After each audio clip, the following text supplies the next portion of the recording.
Hello and welcome to another video by Rick Miracle. Me, in my series Freemasonry and Satanism, series number 102, part 2, The Lost Book of Enki, Zacharias Stitchins. What we're talking about here, part 1, planet Nibiru, and apparently a sun, a solar system. The sun is called Nemesis. So you have another sun and our sun with the planets around them coming closer together every 3,600 years, some say.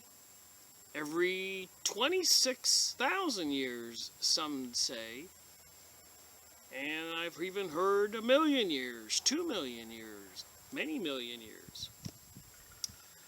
So, is the orbits, sometimes do they come this far?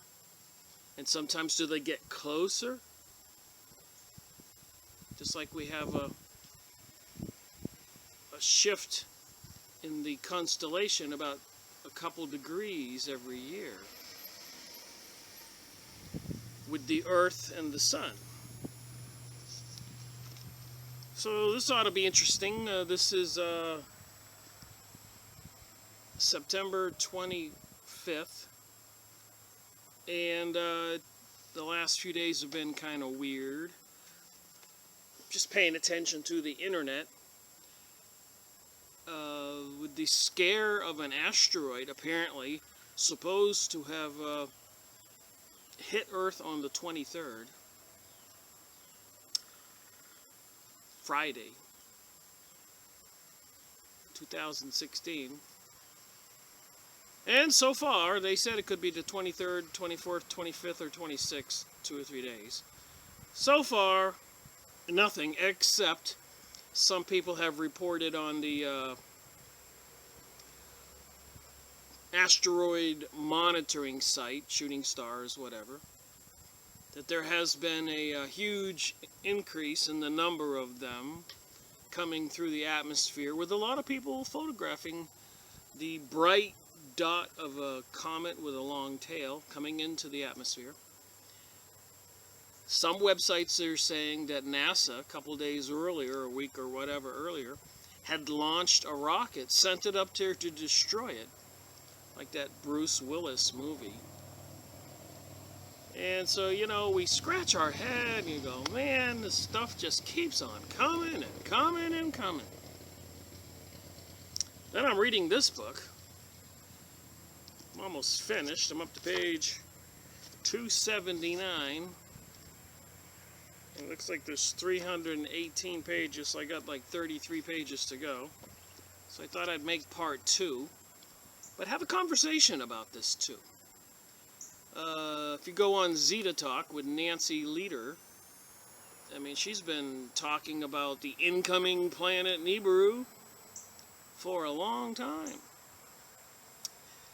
And I'm learning a lot more about the aliens with the Zetas, coming from Zeta Reticuli 1 and Reticuli 2. And apparently the Pleiadians with Barbara Manichek. You can go on the internet, watch some of her videos, or get her books. I've gone over those in my previous videos. You can go watch them. But the Pleiadians are, of course, from the star system cluster, the Pleiades. And then you got the... apparently, this Nibiru star system is coming from the Orion area of the constellations. Strangely enough, the Archer, the big picture of a man with a bow and arrow. And the Draconians, apparently some beings that look like reptilians who have a unusual hatred towards humans. Imagine that. The snakesters, dragons, monuments all over the earth. The symbol for, apparently, the Zionist Jewish folks, the serpent, the snake, Rothschild's in his mansion over in Europe's got some really strange creatures out on his water fountain and in the family crest. So I thought I'd take a look at a little history before I start reading from the book a little bit and making a couple interesting points that just blew me away. But as I've said in previous videos, since 2005 I've been collecting and reading every year the Nexus magazines. And this one here says on the bottom, Ancient Nuclear Battles, Planning for Planet X. This is 2008. So I've been keeping up with this. The secret war waged against ET contactees, so the governments, or the secret governments, Illuminati, and many other organizations, lodges, and temples, Freemasons, Rosicrucian, Zionists, Jesuits, Bilderberger groups, Bohemian Grove, Club of Rome, Knights of Malta, Knights of Columbus, the New Age, Helena Blavatsky, The Secret Doctrine, Albert Pike, Morals and Dogma, and of course the New Age symbol is the rainbow.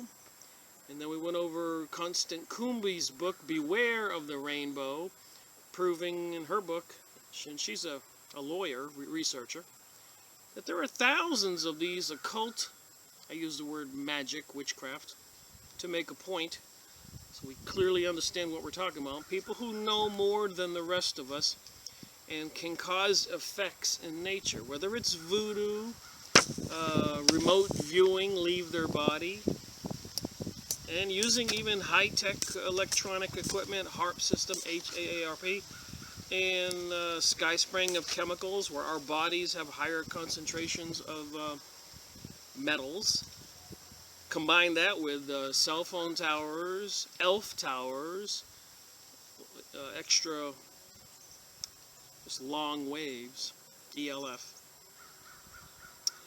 and satellites in space, your cell phones, wireless everywhere. So if we're all having more metals accumulate in our bodies and we're all surrounded by electromagnetic devices and signals, and the scientists with the black operations, secret labs investigating things, including mesmerizing us, and I believe is probably responsible for this asteroid scare in the last week or two, trying to see who's awake, who's warning their friends. Like I send a lot of emails to my buddies on videos. I have a group of people, and I say a lot in my videos. So maybe they're putting enough of it out there with their beast computer systems to be able to pretty much calculate maybe 99% of the people who are awake and alerting their friends.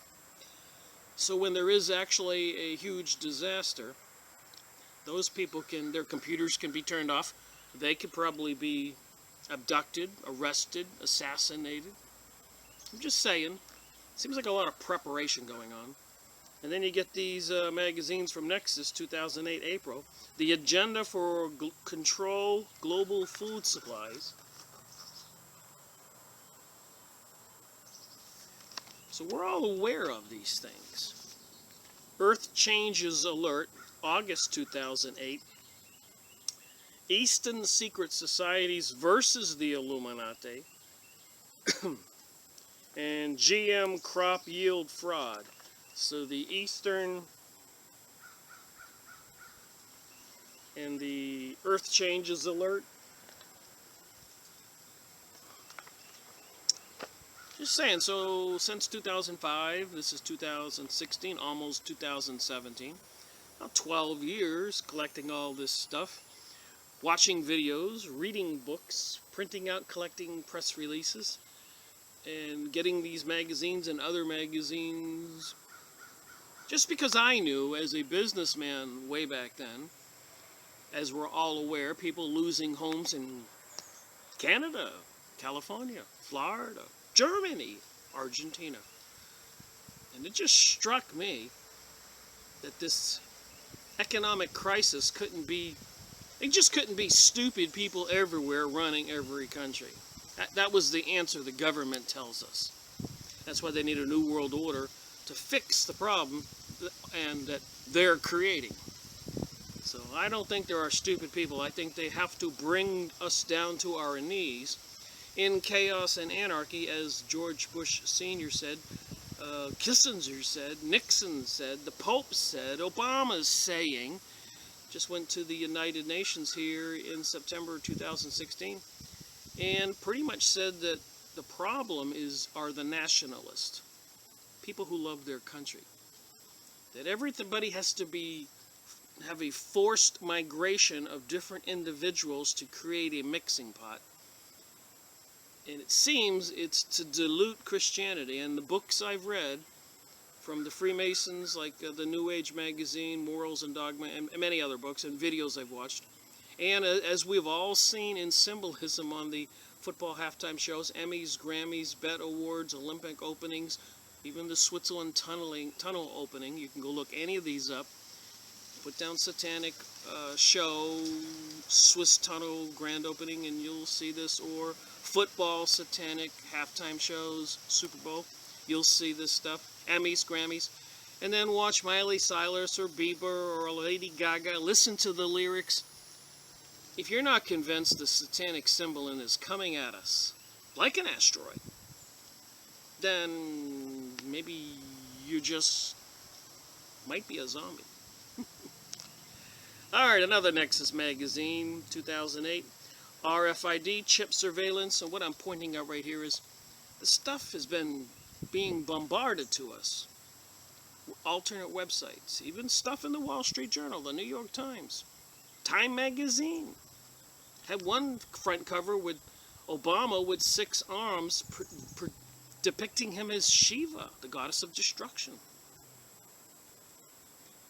And the coming ice age, you can't make this stuff up. 2008. So here I was reading this stuff. Year after year.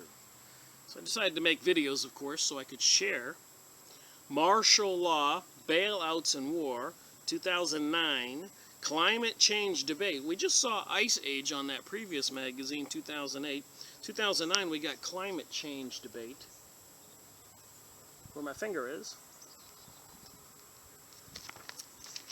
Secret technology of the Third Reich. I made videos on the Third Reich and the occult. Go watch them, and that book blew me away. CIA whistleblower and UFOs and ETs. So is Nexus an evil magazine, or are they sincerely trying to get the truth out? That is the question.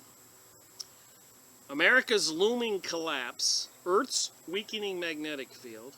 Just the covers of these magazines enough to blow you away. You don't even have to read them if you got enough of these. Megalithic evidence of ancient advanced science.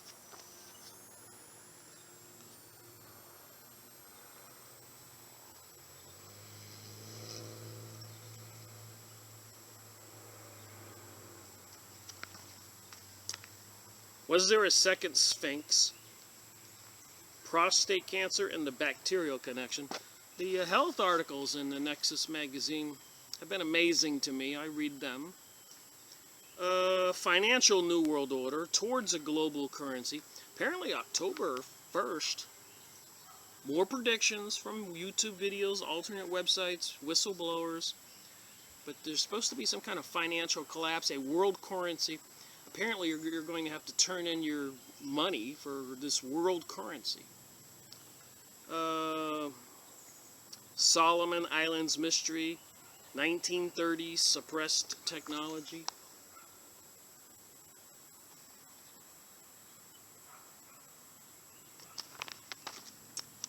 August. December 2009, Global ID Card Agenda. The other magazines say RFID.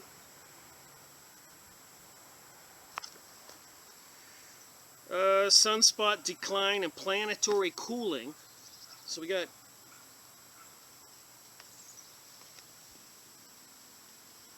climate change, global ice age, just in that previous magazine. This is December 2009. Crop circles, sunspot declining, and planetary cooling. Now they're saying it's getting too hot.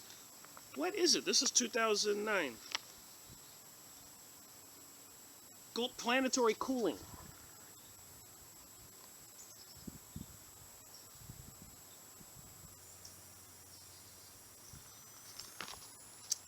Underground mysteries in the Himalayas. So whether you're talking about Egypt with the Sphinx and the pyramids, which are mentioned here in Zechariah Stitchin's book, or the masters and the tall men with white hair in the Himalayan mountains, or of course the pyramids down there in the Yucatan in Mexico, or the caves, Erich von Däniken's book, The Gold of the Gods, the caves in the Ecuadorian Himalayan mountains, apparently cut out with laser beams of some type. Himalayas are pretty big mountains. And the rooms inside had even storage room, like closets, and it went all the way down the mountain like steps, under the ocean, up on an island. Apparently it was a site designed and used during the Great Flood to save some of the human beings from being killed. According to Frank Waters in the Hopi Indians, his book, the same thing with the Hopis. They have stories of the ancients helping them build underground facilities or in the mountains to survive the Great Flood. So even Noah's flood in the Christian Bible, Noah's Ark. So all over the world, apparently a remnant of the human race was saved from disaster, while apparently, according to Zechariah Stitchin's, these Anunnaki beings went either back to Nibiru or went up into the atmosphere and just hung out in their spaceships. And some of them stayed on Earth and built shelters in the mountains or something. So it's a very interesting story, and that's where I think I'm going to start out with this book. I'm going to read from here where they discuss on these tablets, so-called, see the tablet writing here? This is cuneiform Sanskrit writing. They had soft clay, and then they etched it with a little sharp knife, called style. And then they baked it in the sun or something, and the clay turned into hard rock and preserved the writings for thousands of years.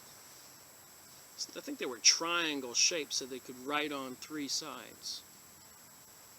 So we'll start out there in this book with their discussion of apparently back then, 3,600 years ago, 4,000 years ago, I don't know. This would have been, what, Moses' era, when the Hebrews were enslaved by the Egyptians, the pharaohs. And apparently the Anunnaki created the pharaohs, that system. Instead of a king, it was a pharaoh. So some Anunnaki beings, or half human, half Anunnaki beings, were designated to be the divine leaders, the pharaoh. And for some reason, the Hebrews were enslaved. Were the Hebrews back then, those Hebrews, one of the created humans created by the Anunnaki, according to Zechariah Stitchin's? I'm not preaching this stuff. And so is this whole story that Zechariah Stitchin's putting together adding up? And the Hebrews wanted to escape from slavery, from the pharaohs with the pyramids and the Sphinx. And apparently the Sphinx, that big lion with the man's head, it might be, according to this book here, Marduk, which was Enki's or Anu's, Enki's son. And Enki and Enlil were two sons of Atu, who stayed on Nibiru, the leader. And then Enki had Marduk and then a couple more sons, and Enlil had some sons and daughters. So Marduk being Enki's, and Enki's the guy who designed the new humans.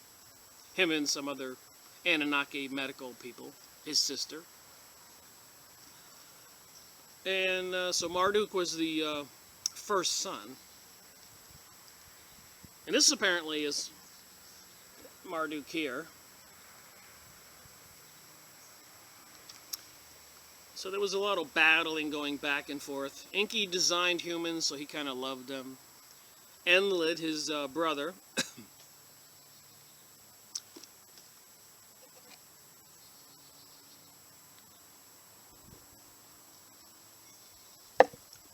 hated the whole idea of creating humans. And they needed some humans to mine the gold, because the gold was needed to ship back to Nibiru to be ground up into a fine dust and dumped into their atmosphere, because they were having some radiation problems, holes in their atmosphere. And I have noticed in the last 3 days here in North Carolina in the mountains, and I'll pause this video and show this, to me it's that important, but for 3 days I have not seen any sky spraying. I'm not even getting up from my chair, but I think you can see, we don't see the horrendous sky spraying.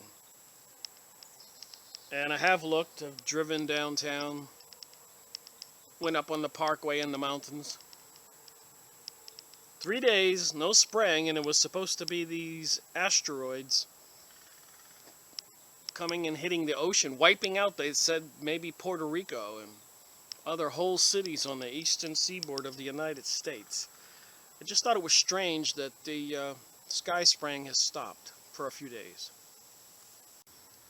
I just think it's odd when we can consider all those Nexus magazines, and that was only 3, 6, 7 of them. I've got 6 times 10 years, 60 of them, and they would all indicate some of these similar headlines. But with all this craziness in the last week or two with the so-called incoming asteroid, 1 mile to 10 miles wide, they said, and then also the seemingly ceasing of the sky spraying, just made me go, wow, that's a crazy coincidence. And Obama having his speech at the United Nations, saying that everybody must accept globalization, and that anybody who was a nationalist was the problem. I'm paraphrasing. The Pope saying they needed a globalization. So they want to have biodiversity and sustainability, Agenda 21, Agenda 2030, Global 2000 Report, Eco-Science by Paul Ehrlich, The Population Bomb by Paul Ehrlich, the report from Iron Mountain made by some selected elites to come up with a way to control the people, with other fears other than war, because after the invention of nuclear weapons, there might not be any wars, so they were concerned how would they keep the people patriotic. It just takes a lot of thinking to think about this. It's enough to make you want to just scratch your head and go, what the heck is going on? Hence, I read books and report. But I'm going to read this, and if you don't think this is a bit bizarre, I don't know what to think. All I can do is read and show that it just is totally astounding to me. All right, page 224. Now, this is the account of the deluge. That would be the great flood, Noah's flood, that over the earth swept, and how the Anunnaki escaped, and how Zisuda in the boat survived. So we all know about, most of us who are in Christian religion, and I'm sure other religions know about it, the Jewish people, they have the same Bible with the Old Testament and the New Testament. And I'm sure that the Islamic people know about it. I may not know what or understand what the Buddhists and the Hindus and Zoroastrians and other religions, natives to North America, Central America, South America, Aborigines in Australia, etc., know about Noah and some god or whatever told him to build the ark and load it up with 2 of every kind of animal and his family and friends and survived, and the story. But you're going to find out that it's in Zechariah's stitchings on these tablets. It's too unusual. There's a coincidence here. It's just too unusual. So which came first, the chicken or the egg? And I'm wondering, did Zechariah Stitchin try to rewrite history with those cuneiform tablets that apparently he was the only one around that could ever read them? So were they trying to redirect the story away from Christianity to this Nibiru planet and Anunnaki gods? And is that all part of the return of Nibiru, which is all the fear in the media, and the cataclysmic events that are supposed to happen on Earth? When I'm reading these stories here that I'm about to read, I'm just wondering if they're not trying to rewrite history and get everybody to believe that the Christian religion and Jesus and all that is not the truth, and this Zechariah stitchings with these tablets in stone etching tell another story. And how the Anunnaki escaped, and those were the citizens of Nibiru who came to Earth to get gold to save their planet. And the Zairudu in the boat survived. So they had a human being that they advised to build a big boat. They gave them drawings and descriptions and instructions. For days before the day of the deluge, the earth was rumbling, groan as with pain it did. Isn't that all this crazy fear-mongering we're all hearing these days? Is it fear-mongering, or is it the truth, or is it a cover-up, a deception for the New Age and the New World Order? But this is what it says here, page 224. For days before the day of the deluge, the earth was rumbling, groan as with pain it did. For nights before the calamity struck, in the heavens Nibiru, as a glowing star was seen. So go see Nancy Leader on Zeta Talk. Just key in your computer, Planet Nibiru, Nemesis, Planet X. and these Nexus magazines. So since I began my research, the alternate news, which maybe they're just releasing it to us in the public in that fashion so that we'll believe it and think the government is covering it up, when the government maybe have created all this. And who is the government? Well, one portion of the government is the Illuminati, the banksters, the Rothschilds, the Rockefellers. Plenty of books on that I've gone over. And of course the Israeli Prime Minister Sharon, the Zionist Jewish nation over there that's a dot on the map that has pretty much had all the countries around it destroyed. As per Prime Minister Sharon said in a heated argument in his Congress, look this stuff up, don't believe me. We control America, don't worry about it.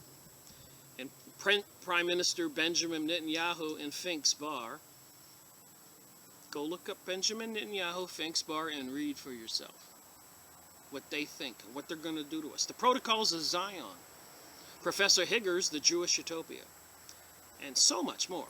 No shortage of books. Bloody Zion, Edward Hendry, Jack Bernstein, the American Jew who moved to Israel. He discovered everything, came back and wrote books and said the truth. Henry Ford, Dearborn Independent newspaper he bought. His 4 volumes that I have, The Jewish Problem, the aspects of Jews in the United States, the control of Jews in the United States. Henry Ford, Dearborn Independent, look that up. Go to used book sites and you'll be able to find it, like abebooks.com. So all this stuff is available for people to find and read. And all the scary stuff propagated by the YouTube vids and alternate websites and radio talk shows, alternate news, and lately a lot of it in the mainstream news, coming out of NASA and New York Times, Wall Street Journal, finance advisors. 4 nights before the calamity struck in the heavens, Nibiru as a glowing star was seen. The earth began to shake by a net force before unknown. It was agitated. In the glow of dawn, a black cloud arose from the horizon. The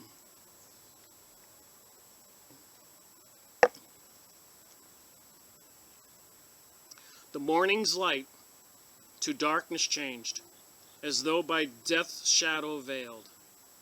And I'm not reading all of my material here. I've highlighted some stuff.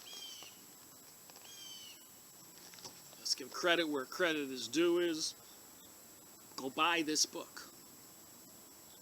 I don't want to infringe on copywriting. I'm only going to read and have my commentary. A small portion of the material. If you think it's important, buy it, share it with your friends. But it's a story that I just believe that a lot of people are not aware of. That they're trying to rewrite history. That's my opinion. Depart, depart, Utu to the Anunnaki gave the signal. So apparently this planet Nibiru is coming closer. And it's about to cause a great catastrophe on Earth. And they instructed Zayurada to build a boat. So I thought that was funny. In the Christian Bible, it's Noah was instructed to build a boat. Crouched in the boats of heaven, the Anunnaki heavenward were lofted. So they took off in their spaceships. Button up the hatch, Nigogal to Zayusruda shouted. So they're closing the hatches on this boat like Noah's Ark. Together the trap door that the hatch concealed they pulled down. On that unforgettable day, the deluge was a roar, with a roar began. Gotta get my reading straight here. In the white land, at the earth's bottom, the earth's foundations were shaking. So just like the movies we've all been watching, with the whole earth going into a pole shift and everything, earthquakes and portions of continents sinking. You've seen the movies. I've seen the movies. Everything from deluge-oriented, comets striking Earth, floods hitting Earth, nuclear war, alien invasions. All kinds of crazy movies. Then with a roar to 1,000 thunders equal, off its foundations the ice sheet slipped. So apparently when this Nibiru gets closer, according to Zachariah Stitchins, not me, when the Earth does a pole shift, the magnetic attraction or repulsion will take the ice sheets on the North Pole and the ice sheets on the South Pole and just cause them to slip off wherever they are and crash into the ocean, causing 200 and 300 mile high waves, tidal waves, which is what they've been predicting for the East Coast and Puerto Rico in the last couple weeks. All I know is the reporting, the magazines, and these books are real. What the truth is and what's going to happen is questionable. I think they may fake these events with nuclear weapons and HARP systems as microwave transmitters. I think they have the technology to actually fake this cataclysmic event. Even with the Project Bluebeam, they can create the images in the sky and all that also. So what may look like an asteroid may be a hologram, however you say it, and it may actually be a nuclear bomb. By Nibiru's unseen net force, its gravity, it was pulled away into the South Sea crashing. One sheet of ice into another ice sheet was smashed. The white land surface, like a broken eggshell, was crumbling. All at once, a tidal wave arose. The very skies was the wall of waters reaching. So the water all the way up, had to pretty high, a 300-foot tidal wave, or higher. A storm, its ferocity never before seen, at the earth's bottom began to howl. Remember, this is stuff that is supposed to have been on cuneiform tablets.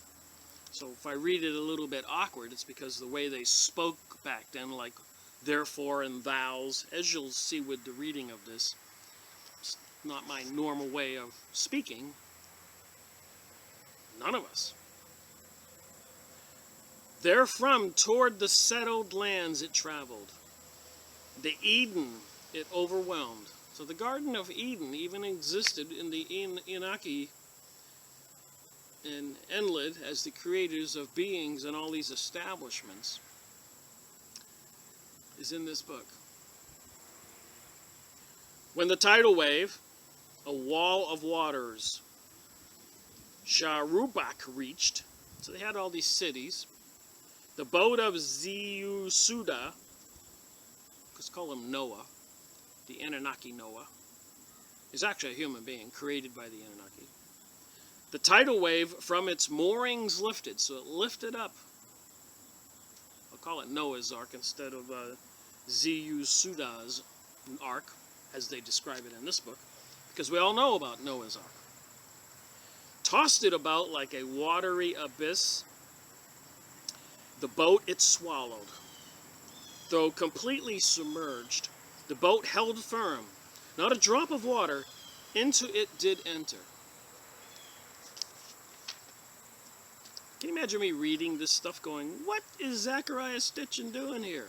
This is stuff that I learned in the Bible with different names.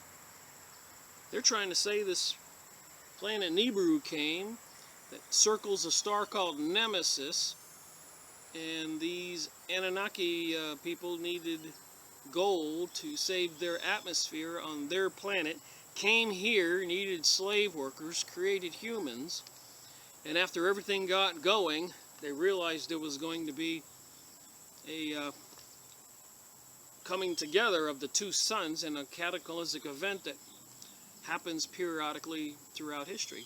And I live in North Carolina and the mountains, and I'm here to tell you now that all the rock is up on its side like the earth was actually flipped up.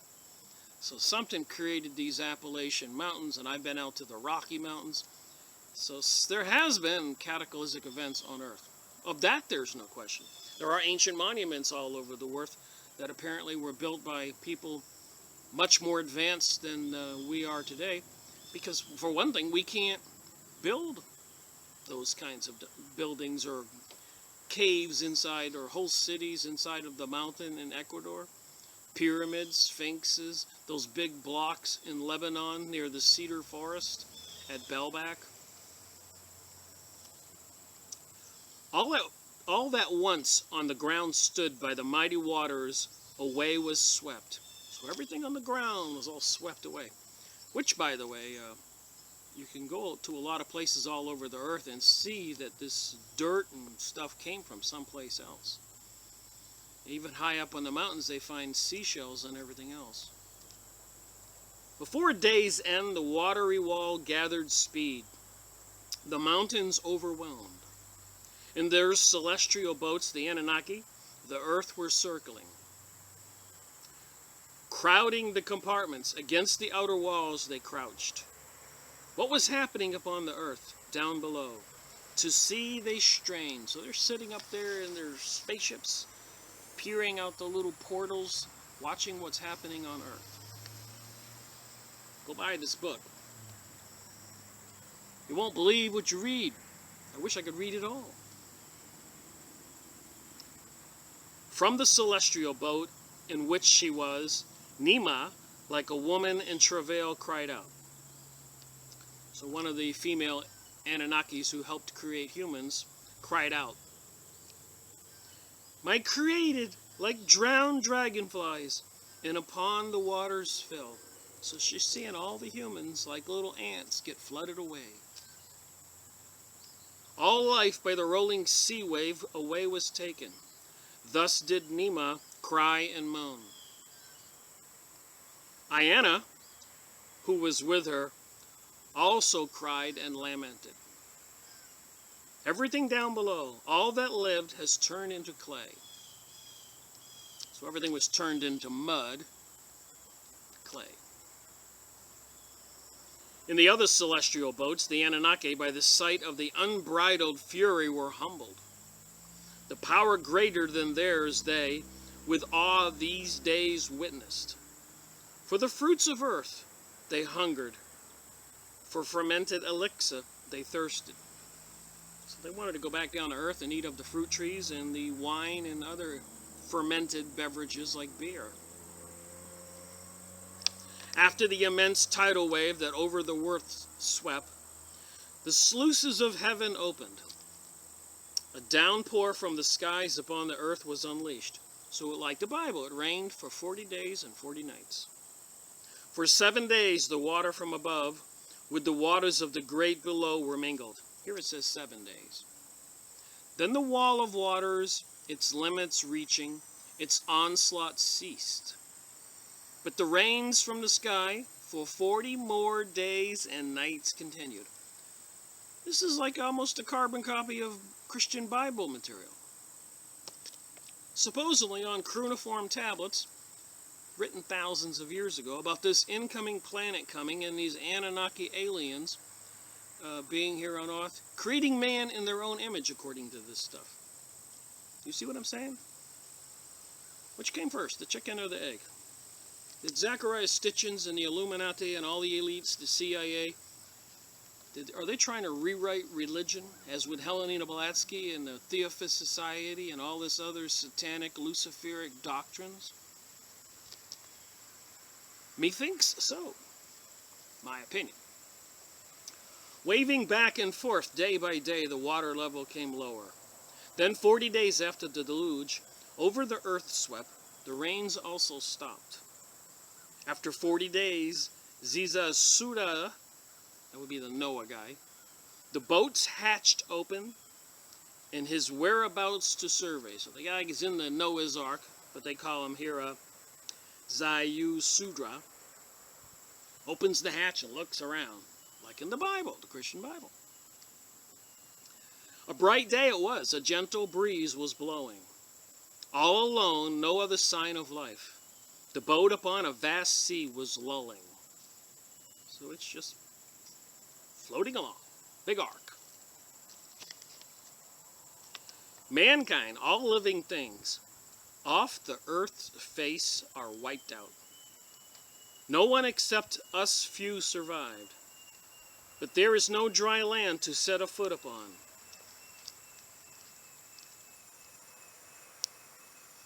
At that time, Nigel, by Enki, one of the two sons who came to earth, and Enki's the one who created humans, the boat toward the twin peaks of Arata directed.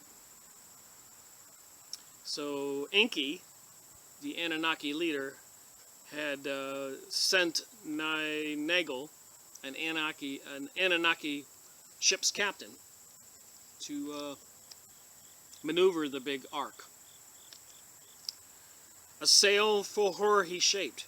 Toward the mount of salvation he the boat guided. Impatient, Zayu Sudra was, just like Noah, he was impatient. They're looking around, they're looking for some land to walk on. Birds that were on board he released, just like the Bible's story of Noah's Ark. To check for dry land, for surviving vegetation, to verify he sent them. He sent forth a swallow. He sent forth a raven. Both to the boat returned. He set forth a dove. With a twig from a tree to the boat it returned. Page 228. The deluge is over. At the Mount of Salvation we are. So did Nigel to Zidi Sudra say. So the Anunnaki navigator said to the Suda, we call Noah, with his son's stones he gathered, and with them an altar was built. So they reached the land, I guess. And then a fire on the altar lit. With aromatic incense he made a fire. A lamb, one without blemish, for a sacrifice he selected. So they were going to do some kind of prayer and sacrifice a lamb, just like the biblical stories. Enlil and Enki, the two Anunnaki leaders and brothers who came to Earth initially, in whirlwinds, I suppose it's like helicopters, upon the peak of Arata descended. Smiling, the two brothers met. With joy, their arms they locked. This is the Anunnaki returning after waiting out the 40 days and 40 nights in space, knowing the great flood was coming. Then Enlil, by the whiffs of fire, roasting meat, was puzzled. Remember, Enlil hated humans, and he had commanded that Enki and everybody else allow them to perish. So now they come back down to Earth, and he smells some smoke. He's going, "What's that?" "What is that?" to his brother he shouted.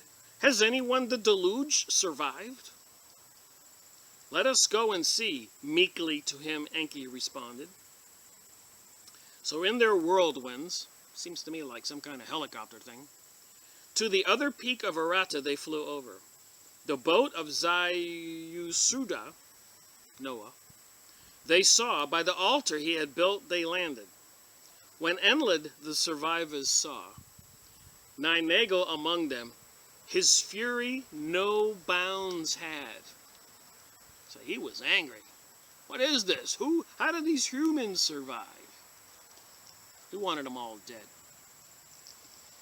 Well, consider that now, where we know they want to depopulate the planet. Is Nibiru really coming back? Or are these Anunnaki people thinking they are our creators and surveying the planet saying, "Whoa, whoa, whoa, you have an infestation of humans, too many. We need to reduce the population." Now, would the Zionist Jewish folks go along with that? According to the Protocols of Zion, they would. They think we're cattle. Professor Higger in the Jewish Utopia, and a lot of the other documents I've gone over, and other people, they think we were created or born only to be their slaves. The bad Jewish people, not to be confused with the good Jewish people. If you go on Yahoo Images and look up Zionism, you will see, or books written by Rabbi Marvin Antelman, To Eliminate the Opate, Volume 1, Volume 2. I know I keep repeating these things, but somebody might be watching this video and this topic for the first time. So I sort of have to keep saying these things. Henry Macau, who wrote the book Illuminati, the cult that hijacked the world. And who are the Illuminati? They're people that are into some kind of witchcraft. And apparently, some kind of reptilian beings that shapeshift, have sacrifices, eat human flesh, drink human blood, and much more material than I can go over here. But let's just say it involves children. It's grotesque. It's horrible. They treat we, the people, like we're animals. Worse than animals. They've been taking advantage of us, causing depressions, recessions, economic collapses, ever since they took over the Federal Reserve in the United States in 1913 with Woodrow Wilson, creating a federal bank, which is not federal, that they own, and they can lower the interest rates, higher the interest rates, increase the money supply, lower the money supply, so they can cause good times and bad times, and whenever they feel like it, they can cause a bad time. And they got the banks, they can print all they want, and they buy everything up that all we the people work so hard for. The playing field is not fair, in my opinion, from my research.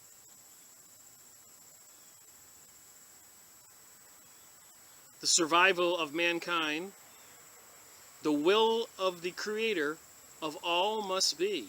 So did Ninutru to his father say. So here's Enlil, ticked off that some humans survived, and the navigator, the Anunnaki navigator, says to his father, the survival of mankind, the will of the Creator of all, must be. So he's saying God wanted these humans to survive.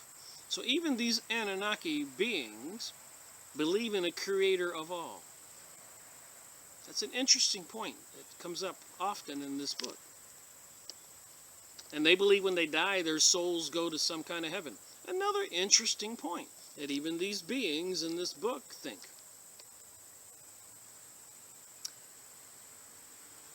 Naimar, her necklace of crystals, a gift to Anu, touched and swore, "On my oath, the annihilation of mankind shall never be repeated."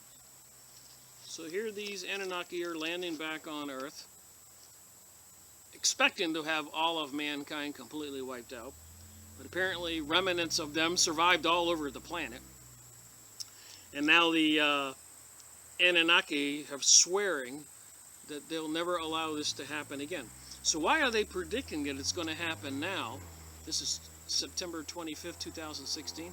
And from these Nexus magazines in the beginning of my research in 2005, 12 years, the governments and powers that be are building underground facilities, building FEMA camps, causing crisis actor situations with shootings and bombings and train stations and marathons and movie theaters and churches with black people in them, and a lot of havoc going on, which I believe is most of it's intentional.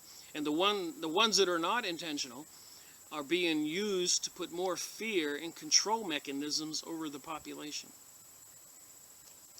Again, my opinion, from my observations. Somebody's getting ready to enslave mankind. We know they want a new age, we know they want a new world order, and we know they want to reduce the population. I've got the books.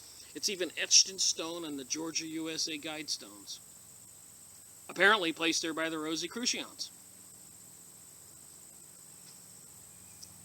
Alright, let's see if there's more stuff in this book material that kind of emulates what's in the Bible. "Be fruitful and multiply, and the earth replenished. Thus were the olden times ended." Now this is the account of how survival on earth was restored, and how a new source of gold and other earthlings beyond the oceans were found. It was after the encounter at Aruta that the waters of the deluge to the recede continued. The mountain lands were mostly unscathed. So even Nancy Zeta and even Barbara Manichek of the Palladians, you can go on YouTube and watch these videos, are saying, get out of Florida and other low-level elevation places, coastal cities, highly populated cities. Go watch Nancy Leader on zetatalk.com, or Barbara Manichek of the Pleiades, and all these other alternate sites. They're giving us these warnings now. And how a new source of gold and other earthlings beyond the oceans were found. That would have been on Erich von Däniken's book, The Gold of the Gods. Those beings that apparently were saved by creating these big cities inside of mountains in the Ecuadorian highland mountains.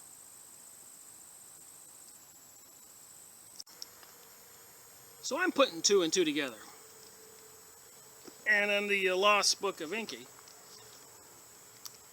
it talks about saving some of the humans survived.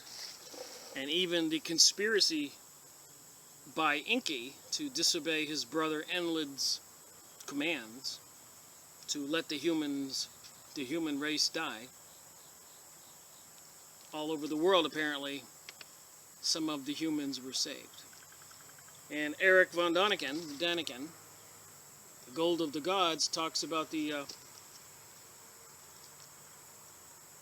the Ecuador,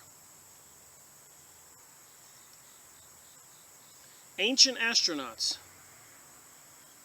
He covered 76,000 miles and 3 continents, developing new evidence to bolster his theory of a prehistoric earthly era of the gods. And all over the world there are these monuments. I think these are in the Philippines.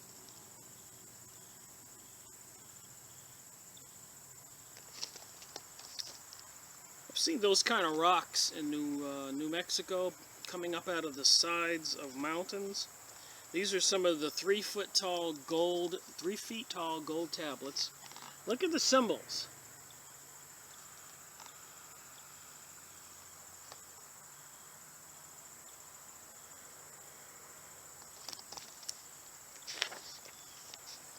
And weirdly enough, this looks strangely similar to the pyramid and the all-seeing eye on the US $1 bill.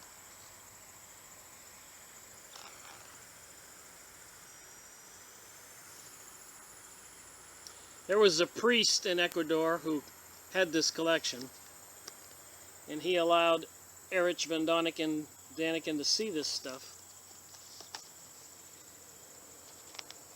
So you can see the sun's rays on top of this pyramid.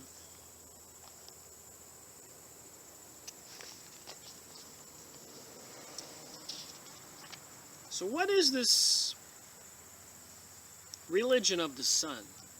What's it got to do with the Anunnaki and their obsession with the sun and their atmosphere and their planet? Why they needed gold to seed the atmosphere to protect them from the sun's rays. And as I pointed out numerous times in my other videos, they found these stones with the star system on the bottom and the all-seeing eye, and these stones glowed fluorescent under a black light. Something strange about Ison. You might want to see this. That's the name of the video where I got these pictures. Erich von Daniken's book, The War of the Gods. So I've gone over this, made videos on it. We'll be looking at it again.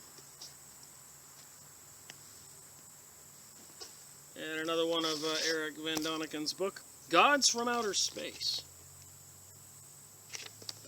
So I'm just trying to make a point here before I get back to the Lost Book of Enki. This is supposed to be Marduk,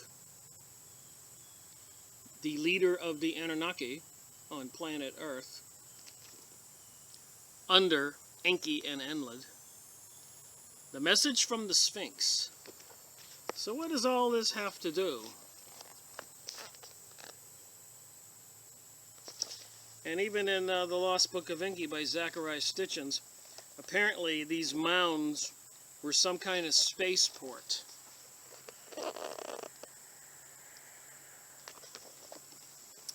And then in Radu Cinema with Peter Moon, Transylvania Sunrise, we're inside a mountain in Romania. They discovered this highly technical, with an electromagnetic force field and electromagnetic equipment, thousands of years old, in Romania. Looks sort of like the Sphinx. They say it might be another Sphinx.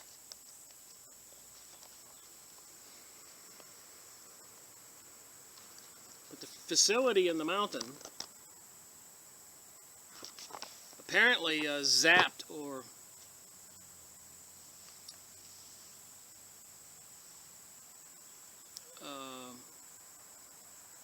force field. 3 or 4 of the soldiers, when they touched it, just basically disappeared, evaporated, were burnt to death. High-tech equipment and force fields I don't believe we have today. The Chronicle of Ankh-Khor, Carl Brugger. Look at the language here. Carl Brugger. This book. I went over this, made a video. But apparently down there in the Return of the Gods, the Mayan calendar, all that stuff. Interesting book. But apparently in the Amazon River, way up in the forest, there was a whole civilization of ancient people living in extraordinary Mayan-type pyramidal cities, all made out of stone. Back during World War II and World War I, this stuff was discovered. Down there in Venezuela and Brazil. So the evidence that something was around before what we're taught in school when mankind came from the Stone Age didn't happen. This book was one of my favorites years ago I read.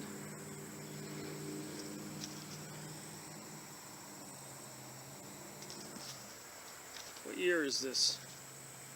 Somebody used to own it. Hugh, August 25, 1911.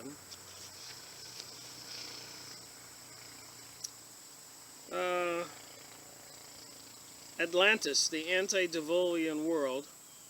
So before the Great Flood, by Ignatius Donnelly. There's a chart of the time period. So even me with my 12 years, here's the destruction, I guess, of what it's going to be like if we do have another cataclysmic event. Look at all the rocks falling from the sky. That was probably a volcano blowing up.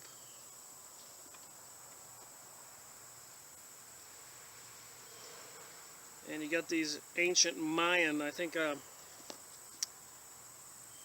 Donnelly, I believe, was a United States senator and a researcher, but he looked into everything, including the Mayans. This book's falling apart. If I were to recommend a book to get to go read, and least we forget, these lines to the mountain gods, Nazca and the mysteries of Peru. So they have these big lines in Peru. You see where my finger is here.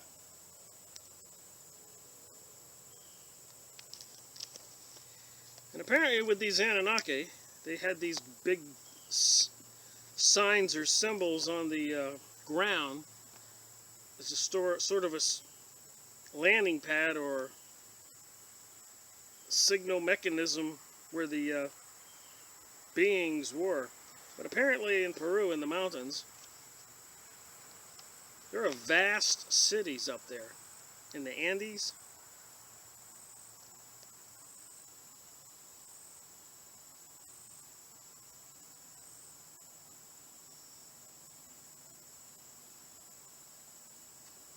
I was looking for some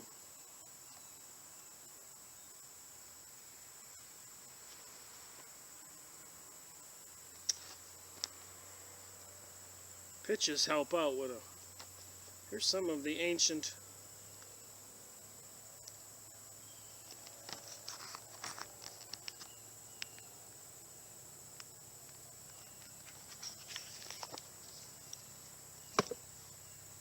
one more thing. The Smoky God, or a voyage to the inner world.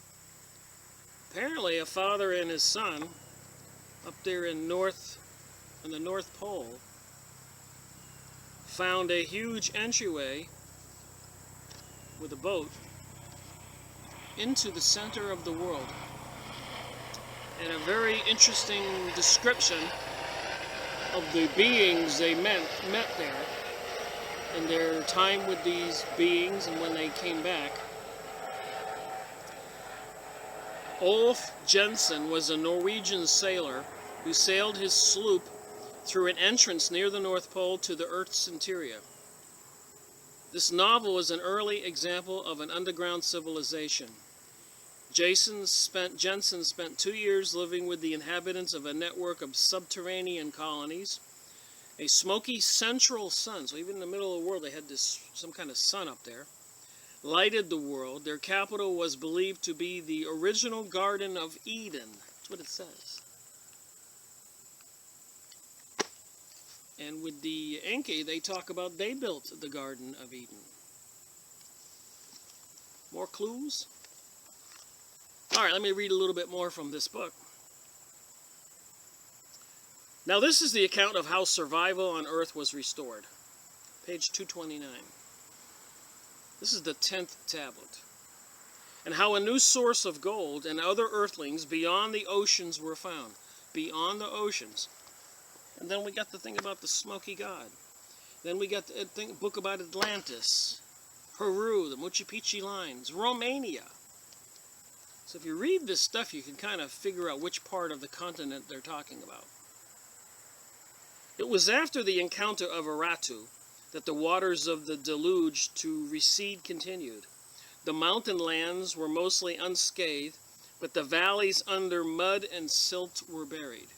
And that's that kind of rock and silt they can even find today. Even here in the mountains of North Carolina, wherever the rock was, beside the rock, are these gigantic mountains of this red kind of dirt and other interesting soil. Would have loved to have been a geologist in my career had I had known what I was knowing when I went to school. Would have been fascinating to study this stuff for a lifetime. I started out in electronics and got into business and research in 12 years, so I'm fairly well-rounded in geology also. I used to live in Maine. I read a lot of books on mining and the different kinds of crystals and emeralds and gold. And never enough time on this planet to do everything you want. All right, moving on, 230. Remember, we're talking about the Anunnaki, the beings that live on Nibiru. All the fear in the YouTube videos, and apparently posturing or preparing by the government, as anybody can find out, just looking into it, the FEMA camps, legislation passed, restraining our rights, trying to disarm the people.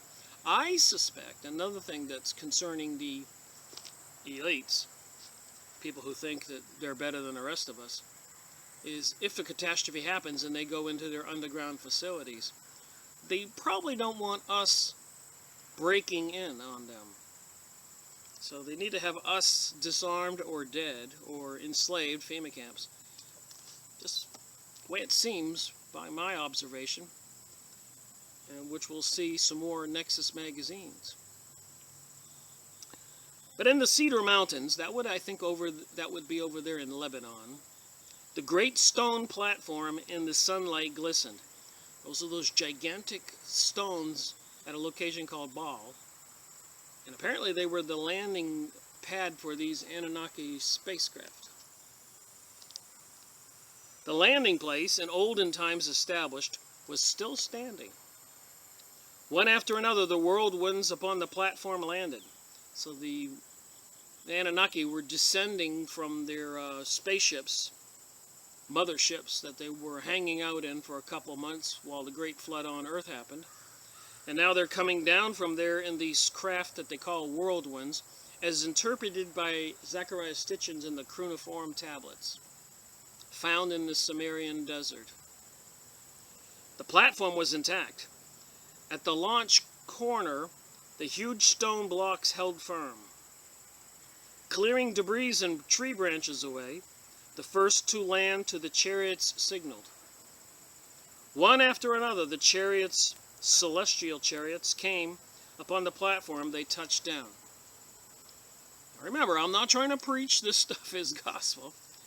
I'm just saying that's what's in these books, and apparently seems to be the philosophy of NASA and the Theosophist Society, the New Age, the New World Order. Obviously the Pope is involved and knows about this, the Vatican. The Jesuits, obviously the people who control the planet, the Zionists, Rothschild, Rockefeller, Jewish folks who want to dominate the world from Tel Aviv and Jerusalem, and using the serpent and dragons as their deity beings. The only people who don't know about all this stuff, generally speaking, is the population. We the people. The deluge we have survived, but the earth is devastated. So did inland to them say. All ways to recover we must assess, be it on earth, be it elsewhere. Lamu, by the passage of Nibiru, was devastated. That would be Mars. So did Marduk relate. Its atmosphere was sucked out. Get this, when Nibiru passed, Mars's atmosphere was sucked out, according to this book. I'm not trying to say it's the truth. But remember, these people wrote these books and control our world, and are preparing for something with underground facilities. And apparently, a couple of YouTube videos I've watched lately, the truck drivers who were delivering goods to these underground facilities are turning up missing, according to other truck drivers who knew these guys. They just disappeared, delivering goods to these underground facilities. Did they know too much? Did the people who are preparing to go to these facilities in the event of a calamity, a pole shift or something, they didn't want these people to tell the rest of us where the entrances were or all that stuff? Maybe. Look up the videos on YouTube yourself, don't believe me. All ways to recover we must assess, be it on Earth or be it elsewhere. Its atmosphere was sucked out, its waters thereafter evaporated. A place of dust storms it is, so that would be current Mars. The moon by itself cannot sustain life. Only with eagle mask is staying enabled. So if they're going to live on the moon, they have to wear spacesuits. Page 231. And I'm not reading everything. Just reading some of this to make a point, so people can understand a little bit about what Zachariah Stitchins, in his 8 books or whatever he wrote, was redefining, rewriting history according to the way apparently the New Agers and New World people want it. Let us the sealed creation chamber examine. Get this! Even in these days, a lot of people know in Norway, all the governments got together and have, up in the high mountains where it's very icy, frozen, we've stored seeds from all the plants on Earth. This is common knowledge. Go look it up in your computer, Norway. But get this on page 231. Let us the sealed creation chamber examine. Perchance Nibiru's seeds we shall find. So back then, before the flood, the one they're expecting now, or I should say the pole shift, and great catastrophe on Earth by the passing of Nibiru, we planted seeds and are preparing. Back then, apparently they did. At the side of the platform, clearing some mud, the shaft from times remote they found. The Dieterite chest where seals were fastened, the seals with a copper key they made open. Inside the chest, in crystal vessels, the seeds of Nibiru's grain were there. Once outside, to Naruto Enlid, the seeds gave, one of the leaders on Earth, Enlid, Enki's brother. To him he was thus saying, go to the mountainside terrace. So the mountainsides were the lands like this, like steppes. Let the grains of Nibiru once again bread provide. On the Cedar Mountains, that would be Lebanon, and on other mountains too, Naruto waterfalls dammed. Terraces constructed, the eldest son of Ziru Sudra, that would be that Noah character, to raise crops he taught. So the humans that survived were taught how to grow crops. Where the waters have receded, go and remaining fruit trees find. The first fruit they found, the vine that by Nema was brought it. So apparently some fruit trees survived the great flood. So I suppose on the planet a lot of stuff would survive. I guess all this vegetation and all this other stuff, structures, a lot of it will survive a big pounding by the water. By one sip, then another and another, Ziru Sadra, Noah, was overpowered, and like a drunkard he fell asleep. So the Anunnaki gave him some of their liquor, fermented fruit. The life essences and life eggs in the wombs of the four-legged animals from Zisudra's boat can be combined. Sheep for wool, and meat will multiply, cattle for milk, and hides we will have. So they're rebuilding everything on Earth. Fierce waterfalls to a lake he channeled, to let waters as a lake accumulate. So they were making some big lakes, like we did here in the United States, damming up whole valleys. With satisfaction did Enlid all this to Nibiru word sent.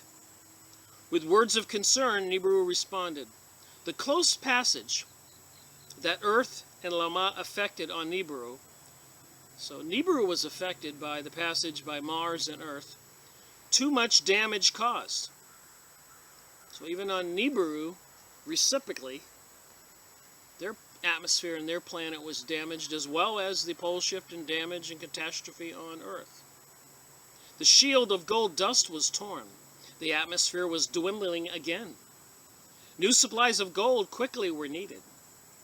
Remember, this is Zechariah Stitchin interpreting these cuneiform tablets over there in the desert where the whole Middle East, all the Arabs and other peoples are being murdered and displaced, sent to Europe and the USA.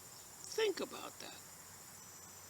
Why are they eliminating all those people when that was the homeland, the home base, apparently, according to Zechariah Stitchin, of these Anunnaki characters, and Nibiru was supposed to be coming back now?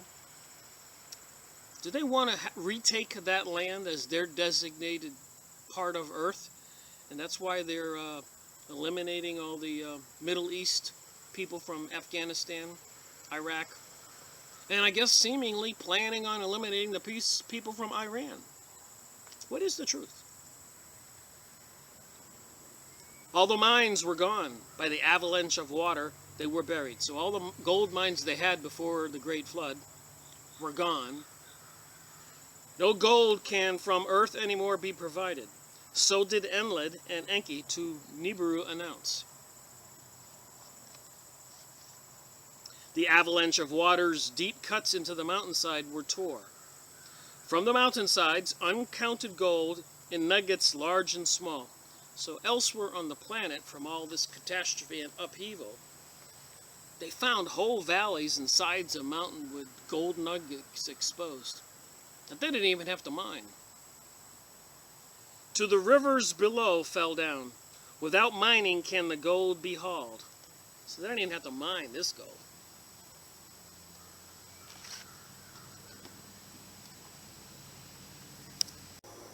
It looks like it's going to storm. So I was just preparing, putting some stuff away. So back to the book.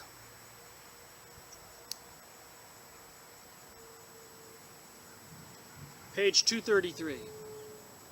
With satisfaction did Enlil all this to Nibiru word send. With words of concern Nibiru responded. The close passage that Earth and Mars affected on Nibiru, too much damage caused. I said that. So they need new supplies of gold, and quickly, says here. All the gold mines were gone by the avalanche of waters and were buried. But apparently they found all this gold in large nuggets as a result of the catastrophe. To the rivers below fell down. Without mining can the gold be hauled. That was kind of fortunate. All the gold mines were destroyed, but a lot of gold was unearthed also. Enlil and Enki to the distant mountain land hurried when they discovered this gold. With amazement they the discovery viewed. Gold, pure gold, refining and smelting not required. All about was lying. A miracle it is. So was Enki to Enlil, saying, why but Nibiru was wrought, by Nibiru was amended. So Nibiru caused the entire destruction by its passage, which they say is supposed to be happening now. And it looks like, according to a lot of the videos and alternate websites and other news, and deaths of astronomers, that they really believe this, or they're trying to get us to believe it. What is the big game? So when Nibiru passed by, it unearthed all this gold on Earth. The unseen hand of the Creator of all. It is life on Nibiru to enable. So again, they talk about God, and a lot of people I talk to, friends and family and other people, are so under the influence of the new world order propaganda, mind control. They don't believe in God. But back here, the Nibiru believed in the Creator of all. Now, who could collect the nuggets? How to Nibiru they will be sent? The leaders asked each other. In the high mountain land on this side of Earth, some earthlings have survived. Descendants of Cain and Abel. get this book and read it, you're going to see it's almost like somebody rewrote the Bible, but changed the names and made Anunnaki the creators of mankind. Made them in their image. Or some similarity too. I've been doing my research on that with Barbara Manichek and from the Pleiades, from the Palladius constellation, to the Draconians, reptilians from Draco who hate mankind, to the Sirius aliens, and now we're talking about the Anunnaki from Nibiru and its son,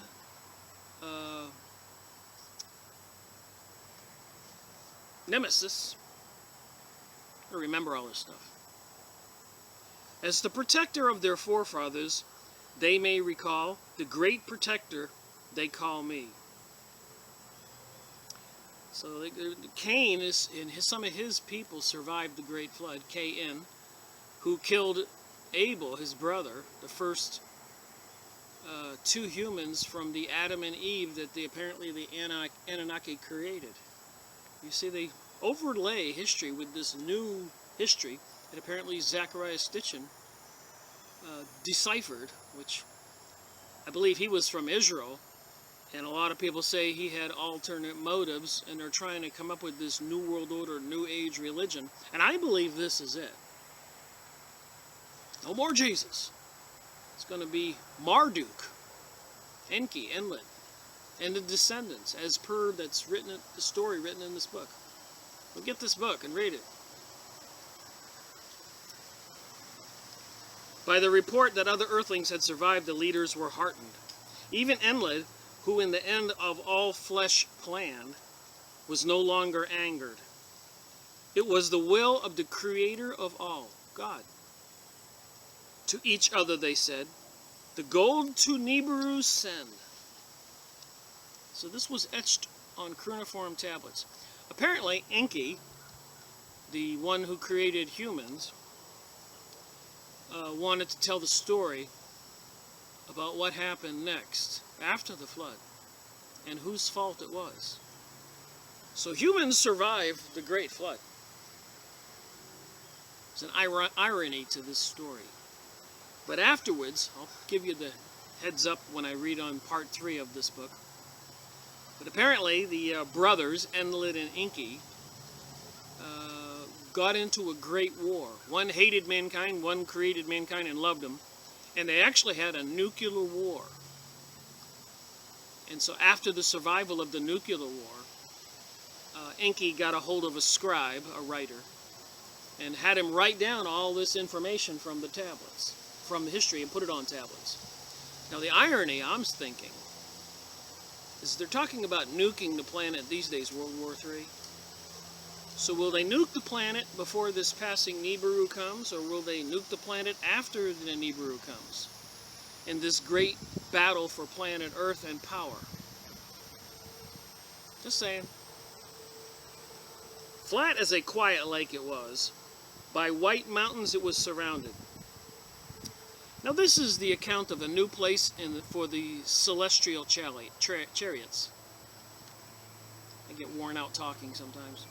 So they needed to build a new spaceport. And the artificial twin mounts, and how the image of the lion by Marduk was usurped. The image of the lion and the two mounts. So the two mounts would be the two pyramids in Egypt, and of course the image of the lion would be the Sphinx.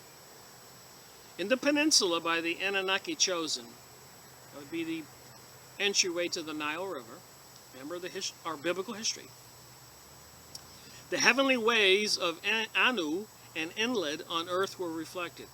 So if you look at the pyramids, on a certain day when the sun rises, it'll line up with the 3 stars that make up Orion's belt, the 3 pyramids, or structures. That's what they're saying here. Once Enki to this agreed, Enlil from the skies of distances took measures. So these things all line up as written in the books I just showed. Let the landing place of the Cedar Mountains, that would be the gigantic stones at Baalbek, bigger than school buses. That's where the first spaceport was. Be a part of the facilities, he said. In the midst thereof, a place for the new mission control center he designated. In the midst, a great rock was carved inside and out to house a new bond heaven earth it was made. A bond heaven and earth. I suspect that's a communication center. And apparently they use these huge crystals and they, I guess, organize them in such a way that they pulse. And they can put a carrier signal on this thing from Earth to Nibiru, Mars, wherever. A new navel of the Earth, the role of Nibiru Kai before the deluge to replace. The landing path in the twin peaks of Aruta in the north were anchored. To demarcate the landing corridor inlet, 2 other sets of twin peaks were required. So the 2 big pyramids were beacons for the celestial landing craft which came to Earth to load up with gold to take back to Nibiru. To delimit the landing corridor's boundary, ascent and descent to secure. Page 236. Where the second set of peaks were required, mountains there were none, so they needed 2 more peaks. Artificial peaks thereon we can raise. That would be the 2 pyramids. With galleries and chambers for pulsating crystals, he designed it. So that on the back of the US dollar bill is a pyramid without the capstone. The top piece is missing. Those top pieces were pulsating crystals, according to this. With galleries and chambers for pulsating crystals, he designed it. When this artful peak to the heavens rose, to place upon it the capstone, the leaders were invited. Of electrum, an admixture by global fashion, was the apex stone made. So again, they put this communications type stone on top of the Great Pyramids as a communication device and something to assist aircraft landing on Earth. You know, maybe it was some kind of electromagnetic energy that gave these celestial aircraft some kind of takeoff and braking ability. Like a slingshot effect or a braking effect. You know, electromagnetic. Because when you come into Earth's atmosphere, as most people know, you can burn up. So they had to build these facilities. The power of all the crystals to heavens in a beam it focused.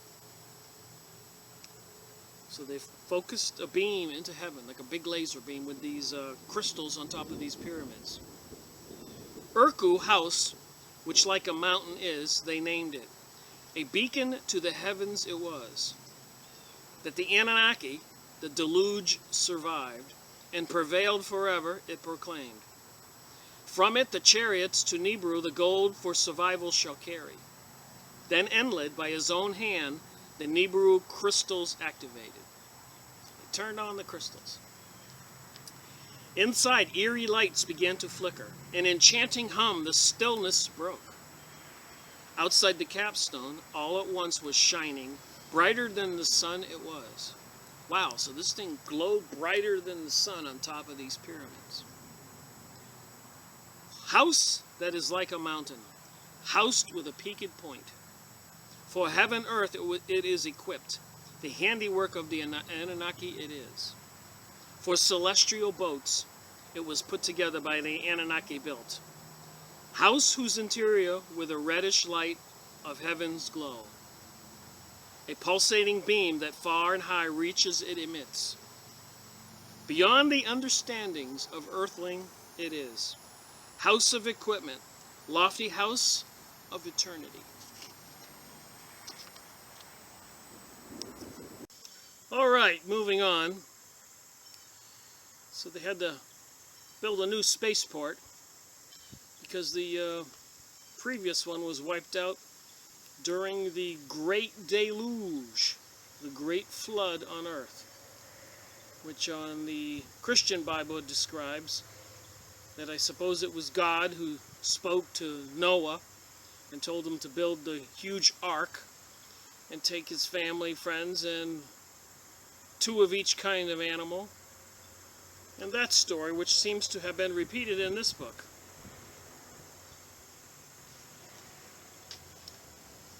A little cool out here. Rained a little bit in North Carolina. Anyways, back to reading. Gotta remember where I am. The great ones who in the skies circle to arresting make descent. By Anu himself is the Enki blessed. When and by whom has this marvel been fashioned? Let us beside the twin peaks a monument create. The age of the lion let it announce. The age of the lion. I think that would have been the Sphinx. So the Twin Peaks would have been the 2 pyramids over there in Egypt. The image of Nagashida, the peak's designer, let its face be. So the peak's designer, they were going to put his face on the Sphinx. Let it precisely toward the place of the celestial chariot's gaze. Well, I'll just give you a little heads up. Once Marduk finds out that his face isn't going to be on the monument, he gets angry and says his face will be on the monument. Let the gazing lion, precisely eastward facing, with Nagazada's image be.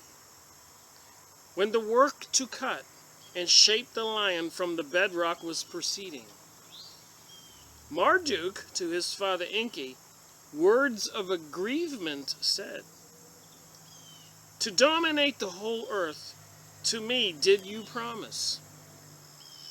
In my erstwhile domain are the artificed mounts situated. So the Twin Peaks, the 2 pyramids, and this monument are in his domain. On the lion, the image must be mine. This is Marduk.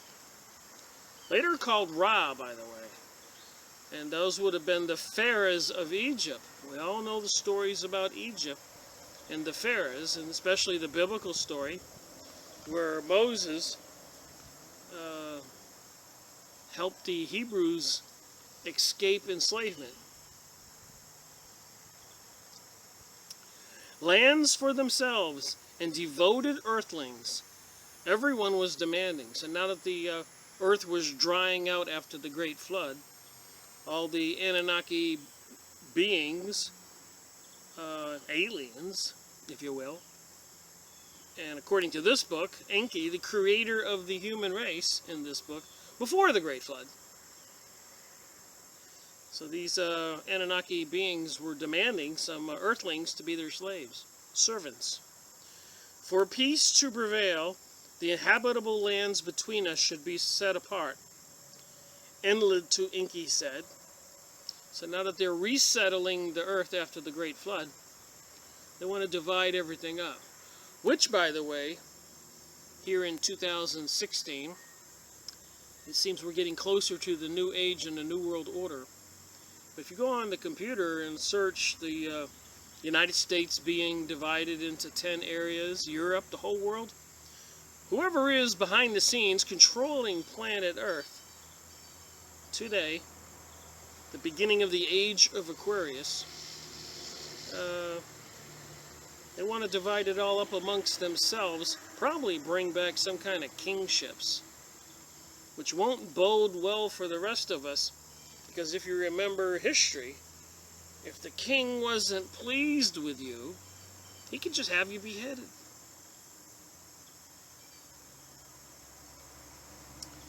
So here it says, for the descendants, my 2 sons of Sudra, Shem and Japhet, therein to dwell.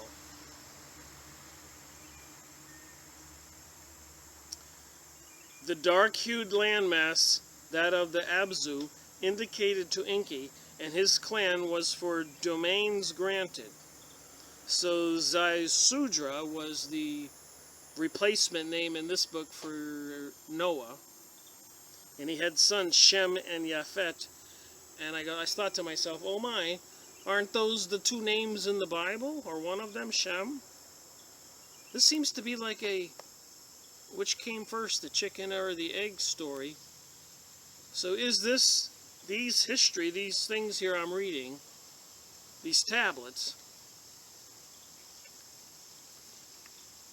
this history, did the Catholic Church, which created the Christian Bible, steal this story and alter it? Or is it Zachariah Stitchin under the control of the CIA and the Illuminati and the Zionist banksters rewriting history to deceive all of us? We know their intent to destroy Christianity and all religion and microchipping the population, and they have built FEMA camps, purchased millions and millions of hollow point bullets, and it seems like they're preparing for World War III or some great catastrophe. We just had that experience where everybody was freaking out. At least I was paying attention and sending the information to my friends and family about the supposed comet going to smash into Earth, take out the East Coast, take out Puerto Rico.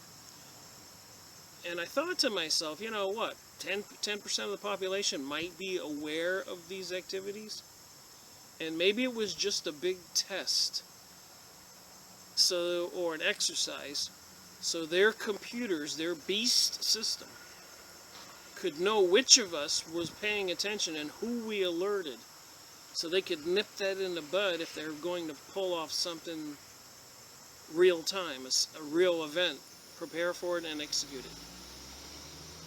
Just me thinking. I mentioned it to a couple friends and they said that sounds logical with everything else we know they've done. The people of Zisudra's middle son, Ham, we got another biblical name, to inhabit it were chosen, to make Marduk their lord. Remember, he later became Ra. Of their lands, the master Enki, to appease his son's suggestion. Be it your wish, let it be so, Enlil to Enki about it said. In Tilmor, in the mountainous south, in the abode of Nema, his mother Nerturcha built. So if you look over at these major cities and areas in the Middle East now, it seems like if you pay attention, you can decipher where these places are by reading the text. From the mountain lands across the ocean, whirlwinds, something like helicopters, the gold nuggets brought. From the place to the celestial chariots, to Nibiru the gold was lofted. On that memorial day, Enlil and Enki to each other said, and agreed, let us Nema, the peacemaker, with a new epithet name honor, Naharshag, mistress of the mountainhead, let us name her. I think I'll end this video with that, and I'll be doing part 3 on this book because the story just gets more incredible, believe it or not. But I thought I'd look at another book I just got in the mail yesterday that was published in 2007.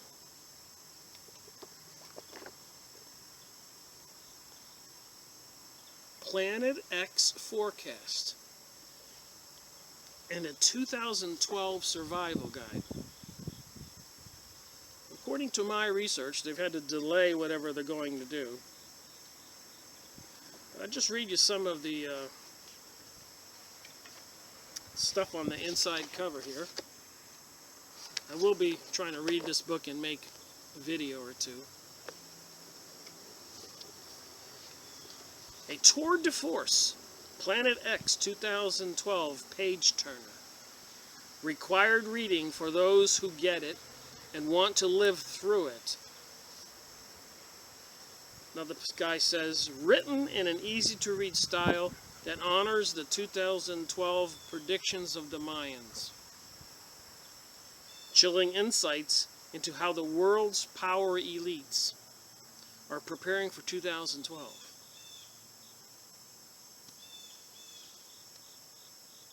truth that's hard to handle.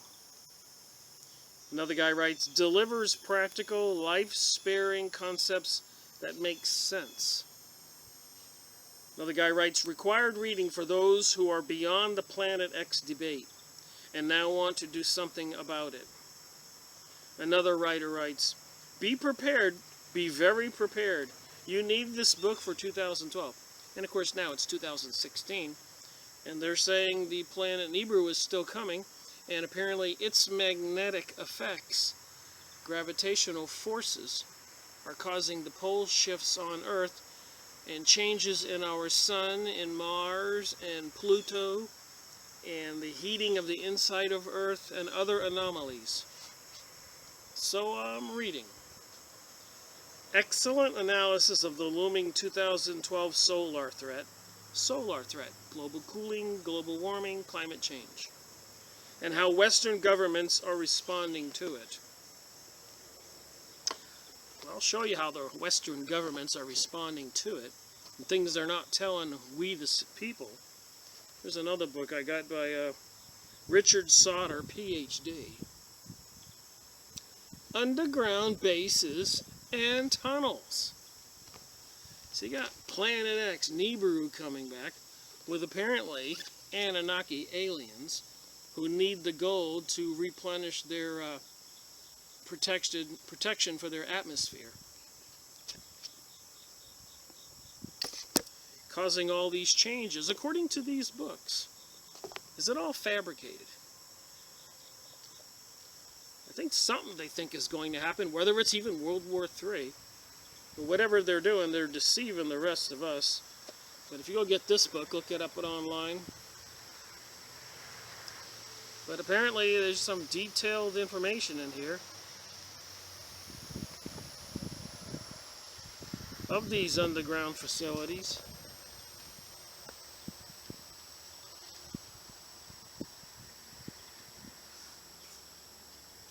Where they are. Tunnel drillers, builders.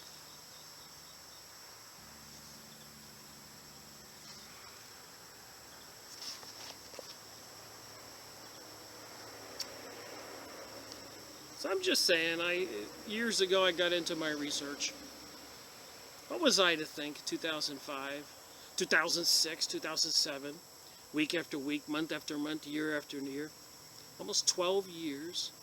Got about 500 or 600 books, hundreds of magazines, tens of thousands of press releases and other printed out documents, watched thousands of videos, and I have more books than these.